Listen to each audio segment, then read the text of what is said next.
Leo's insights are presented to challenge, inform, and encourage you in your quest to break free from school based approaches to education.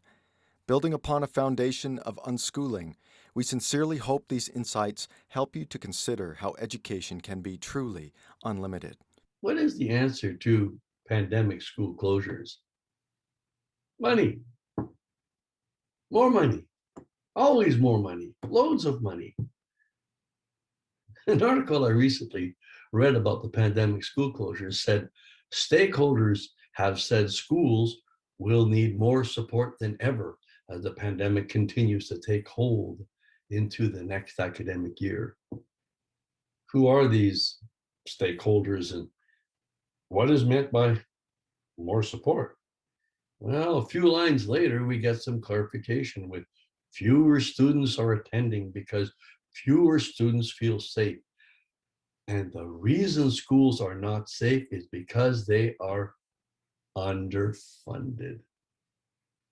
Now we get the picture. Students do not feel safe because schools are underfunded. It takes quite a leap in pretzel type logic to get one's head around that ridiculous statement. What student has even a modicum of understanding about school funding and finances? I doubt one could name a single student even interested in or questioning such things. Can you imagine a student making a claim of feeling unsafe because his or her school is underfunded? Well, I've heard nearly every reason for students feeling unsafe at school. I have never, ever heard a student expressing a lack of funding as the cause of his or her distress. Something is really haywire here. So, if the level of funding, or more appropriately, the lack of funding, is the cause of students feeling unsafe, maybe the real problem isn't the funding, but the dehumanizing of students by monetizing them into the currency that keeps the educational industry afloat. Do you believe it?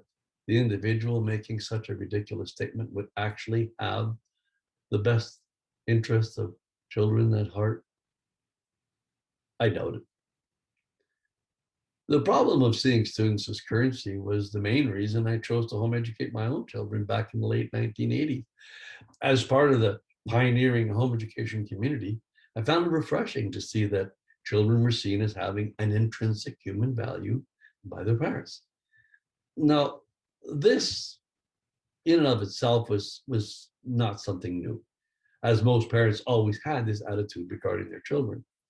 It was just that the schools of that day didn't care whether the children attended school or not, as they were fully paid for the home educated students of that time either way. And they were not required to give home educating parents any financial assistance, so most of them didn't.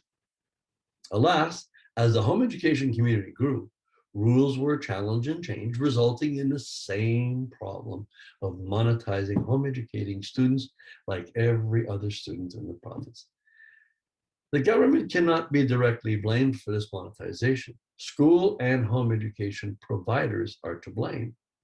The government may be guilty of putting a price on students' heads through a funding grant, but it is the schools vying for more of that money that ultimately creates a student currency.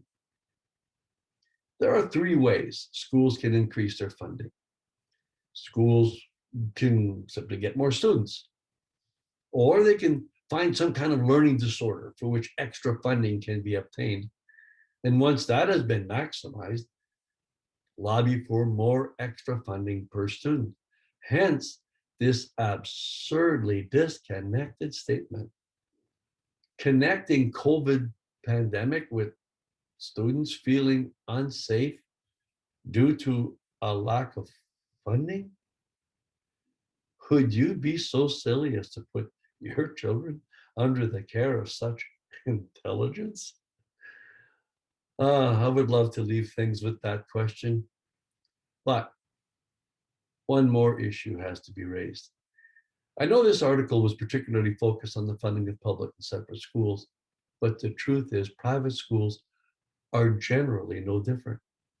It is even more disheartening when private schools make claims to having a Christian foundation, yet view their students as numbers multiplied by the expected grant.